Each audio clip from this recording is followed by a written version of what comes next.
Hi, welcome. If you landed here because you're struggling with fatigue, weight issues, insomnia, anxiety, depression, women, if you're struggling with irregular menstrual cycles or really painful cramping or really bad PMS or horrendous menopausal symptoms, men, this talk is for you too. If you're struggling with poor muscle tone, maybe low motivation and drive, maybe excessive, emotional responses that aren't normal for you, then you've landed on the right spot. And today we're going to dive into one of the functional tests that we run very commonly to help us identify and fix the root issue in order to restore long-term optimal health. Okay, let's share a screen with you and you're going to take a look at our hormone panel.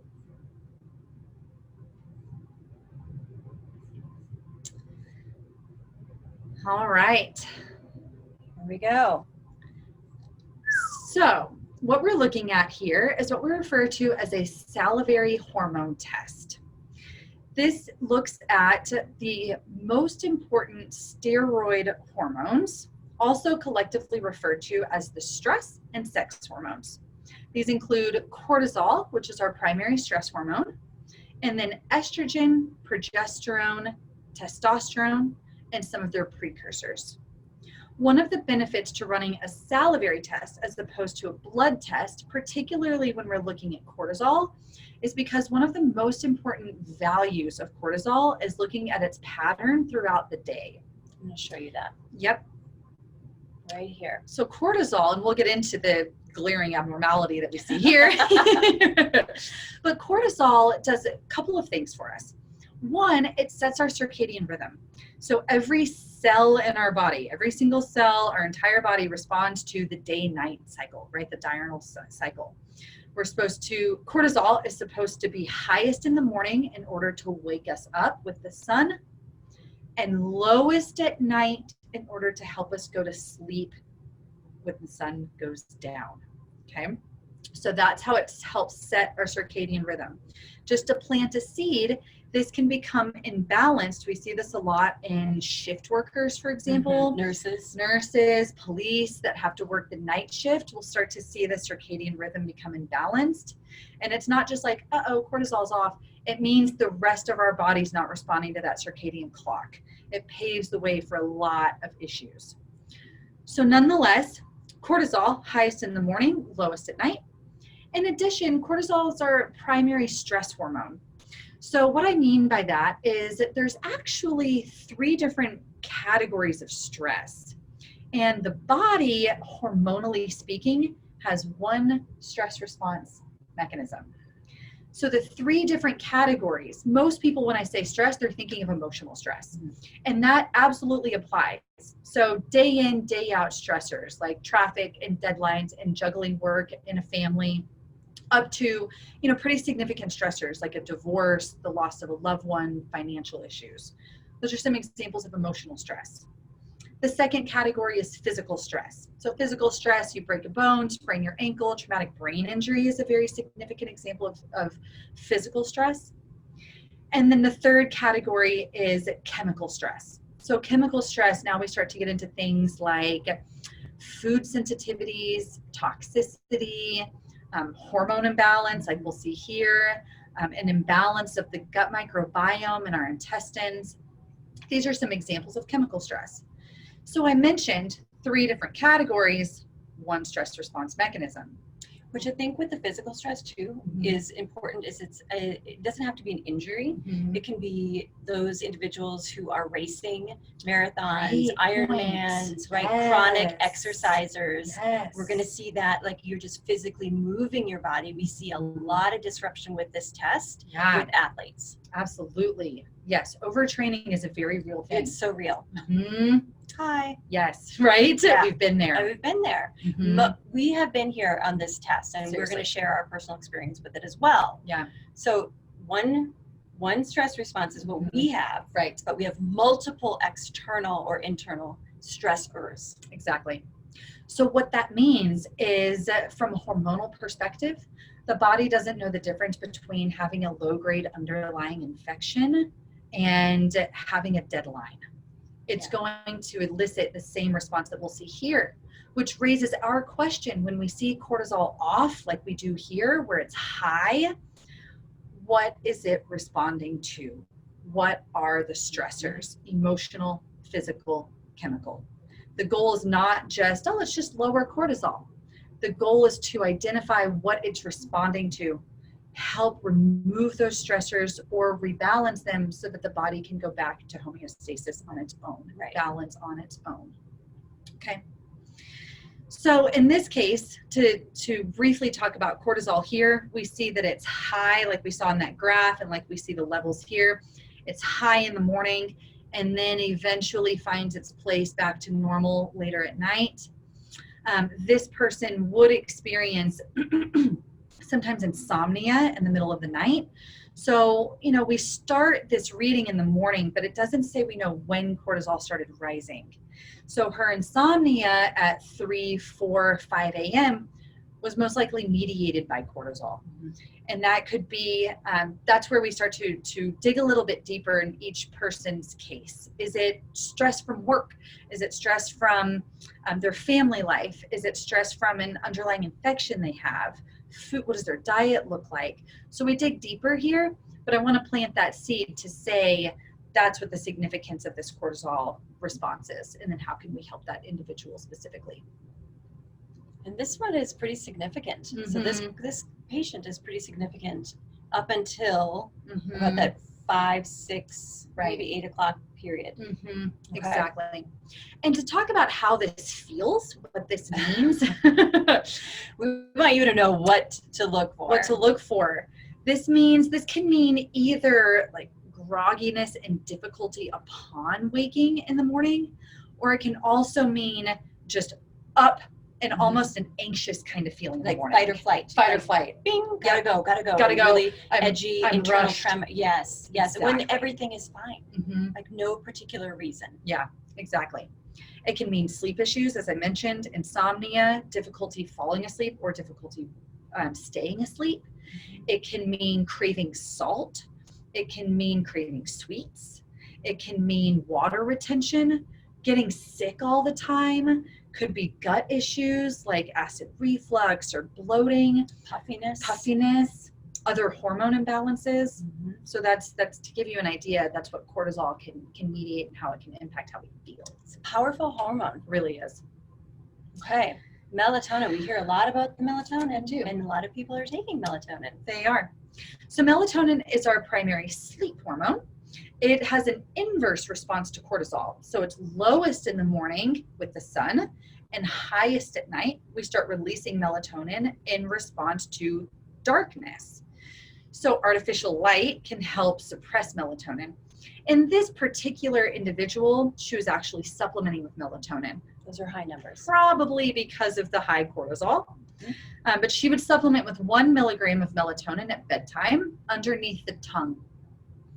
And that can actually play a role into those cortisol readings we were seeing before, but nonetheless, that requires more of a bio-individual approach. But the higher levels of melatonin that we're seeing here is due to the supplementation. So it's high in the morning because it's still in her system, and it's high, but you see almost half of what it was at night because it's getting out of her system, but nonetheless, she's going to supplement with it that night too. Okay.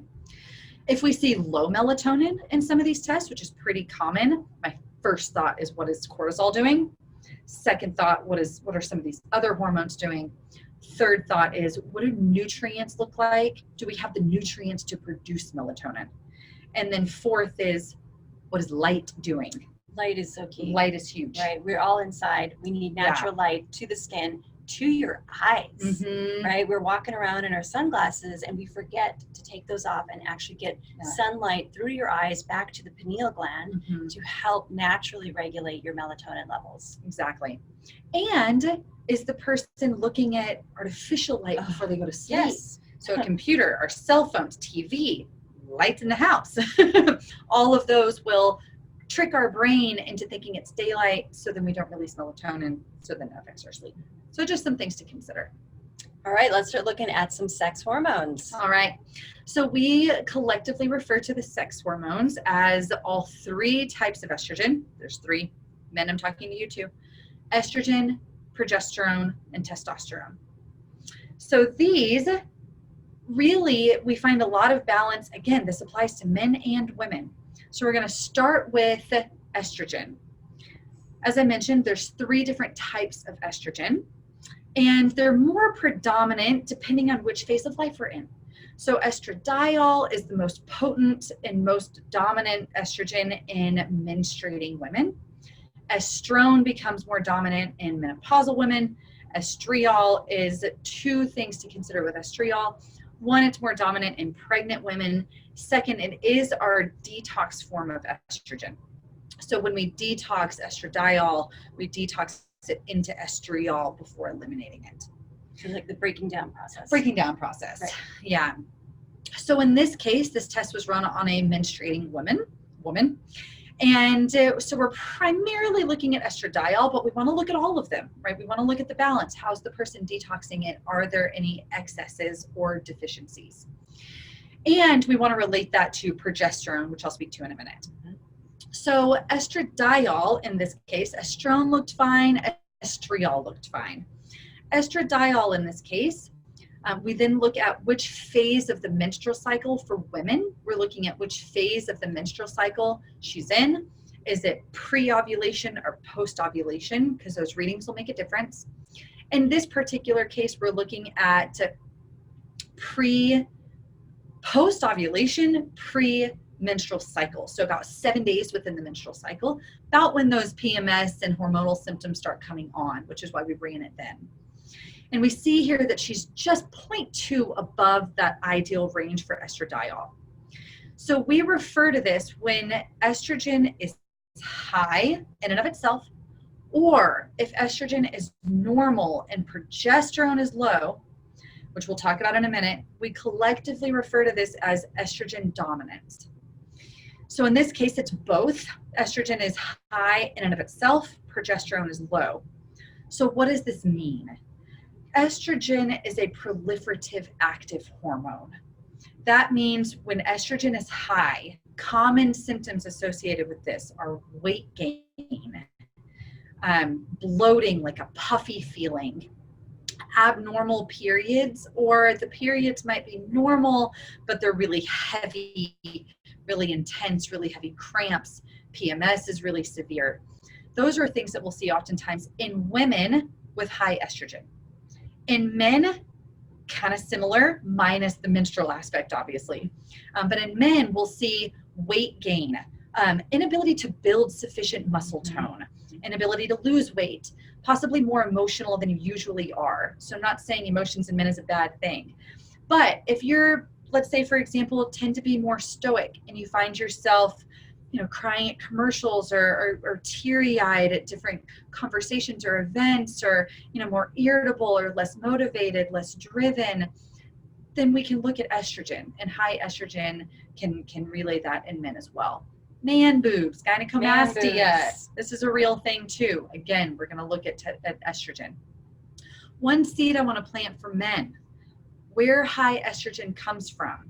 Often we'll see this with low testosterone. The reason is because testosterone is converted into estrogen. Under high stress. Yeah. Under blood sugar issues. Mm-hmm. So you convert your testosterone into estrogen, which creates this perfect storm of hormonal imbalance. Okay.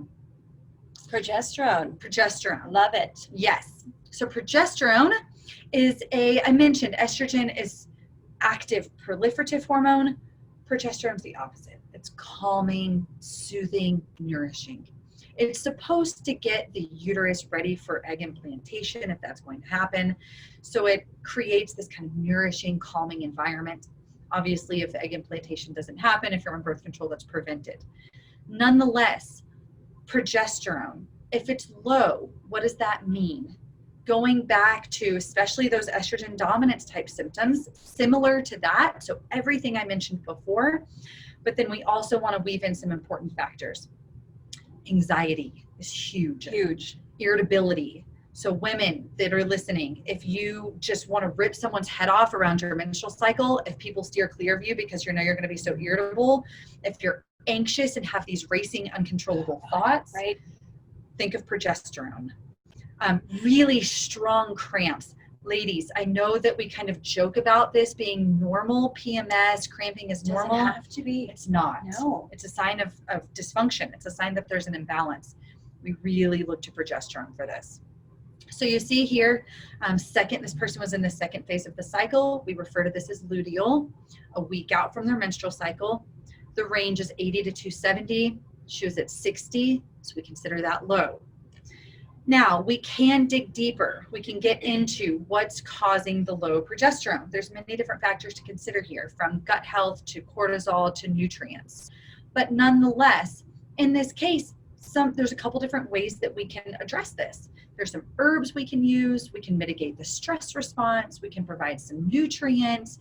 Even temporary supplemental progesterone may be helpful depending on the person's age, their goals, and what we're looking for, and the severity of the symptoms too. Okay, even if we use temporary supplemental progesterone, we're not losing sight of that question: why is the progesterone low? So we're going to keep working on those factors, but we want to get the person feeling better in the meantime too. That is a big one. I think this is one that we hear a lot from clients, right? The anxiety, the short-tempered, just this internal intensity, tension. Yeah, exactly. It is. Exactly. Yeah, just like that tightening of the chest, the hypersensitivity. So please know that it is worth looking into. It is. It is. You do not have to suffer. No. All right, here's breaking down different view, adding on testosterone and DHEA. Yes, so the other ones we have talked about, DHEA and testosterone. So DHEA is our precursor hormone, and we'll see that in just a minute. What I mean by precursor is our steroid hormones. So all of the hormones we're talking about here, we refer to, they're in a steroid composition is really what that means. But nonetheless, it starts with cholesterol, which is really important to know. I'm going to show you guys this. Yeah, let's look at the graph this here. This is important. So this is our steroid hormone cascade. As you notice here, it starts with cholesterol. So pausing here for a minute, cholesterol has been villainized for years, decades, right? Never want high cholesterol. Too much cholesterol is a bad thing. Avoid the eggs, avoid the red meat, avoid the bacon. Lower cholesterol, the better.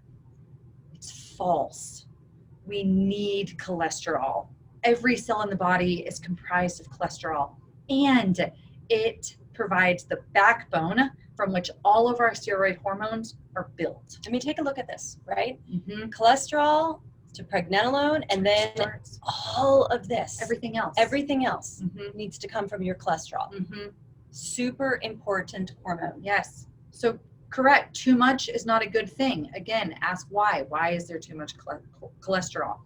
Too little is not a good thing either. So there's ranges that we use to evaluate this. We look in blood work, we cross-reference to see, do we even have enough backbone to be making the rest of our hormones from? So that's one factor I wanted to bring up. Next, you'll also see DHEA. DHEA, as I mentioned, is one of our precursor hormones. So DHEA, it's often referred to as an anti-aging hormone for a few different reasons. Has really powerful antioxidant, anti-cancer properties in and of itself, but it also helps us be able to produce the optimal levels of the rest of our hormones: estrogen, progesterone, testosterone, and cortisol. So we see in this person, DHEA is great. It's mid-range. DHEA looks normal. If DHEA is low, then we start to look at chronic stressors that have been going on for a long time and the body's becoming depleted. If DHEA is high, like in this case, we see androstenedione, very similar precursor like DHEA. If it's high, then we see there's probably an active stressor going on and the body is responding accordingly. Like an infection? Like an infection, like emotional stress, a trauma. A great example. Yep, exactly. Okay. And then lastly, we'll point out testosterone. So testosterone, again, women, I'm talking to you. Men, obviously, I'm talking to you. both sexes, we have all of these hormones. Estrogen is just as important in men as it is in women, and vice versa. Testosterone is just as important in women as it is in men. They're just dominant in one or the other. So testosterone, in this person, it was normal, kind of mid-range, if you will, at 16. So in this person, it was normal. But let's talk about what low or high testosterone looks like. Low testosterone in men and in women, we see low motivation and drive, low energy, no muscle tone. No muscle tone. Yeah, so you might be exercising, but you can't seem to build the muscle. It's not responding the way that you would expect based on your efforts. Weight gain goes along with that too, right? Because if you're not able to build muscle, more than likely you're going to have an excess of fat. And that also gets me into the metabolic rate, so slow metabolism. Again, we see that in men and in women. Talking about high testosterone, same thing, men and in women, it's going to show up a little bit differently. And women will see possibly facial hair growth. I know that sounds weird, but it's actually pretty common. Might see facial hair growth, might see body hair growth, specifically the thick black hairs. Might be some irritability, some other like acne we see very often in women. Those are some common signs of high testosterone. In men, high testosterone, same thing, we might see acne. We might also see irritability, anger, hostility issues. So, the typical always wanting to get in a fight, always, quick temper, quick to set off kind of behavior. So too much, not a good thing, too little, not a good thing in men and in women. We want this to be balanced. Now, if it's low, is testosterone supplementation, just like talking about progesterone, is that the immediate answer? Not always. So if the symptoms are significant and they're really impacting daily life, absolutely, sure. Working with a doctor to help with testosterone, it is a prescription, so we would have to work with a doctor, but that may be the trick to get you feeling better while we're figuring out why your body wasn't able to produce testosterone on its own. So some examples of that could be chronic emotional stress, might be a long-term underlying infection, low-grade underlying infection, might be nutrient deficiencies. Blood sugar is huge for this, gut health. So there's a lot of different things that we can look at to help your body address those and then help your body be able to produce its own hormones normally. But like I said, in the meantime, sometimes supplemental use of these hormones can be helpful in order to get you feeling better, and we can work with the doctor accordingly. Ultimately, it's finding what's going to work best for you. Exactly. Using a combination of everything that we can possibly get our hands on, right? It could be clinical, it could be holistic, and everything in between. Exactly. To restore your health. Yes. And the bottom line, what it comes down to is if you're watching this video and you have been struggling, sometimes for years, but if you've been struggling with bloating, weight gain, anxiety, depression, insomnia, brain fog, all of these acne, overt hormone imbalance. So men, the low motivation and drive, the possibly formation of male breasts, the inability to build muscle.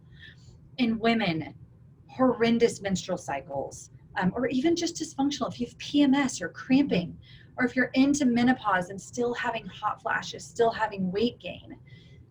This is to say it's not all in your head. There's something that we can do about it. And we use tests like this to identify the root cause in order to fix it and restore optimal health long term.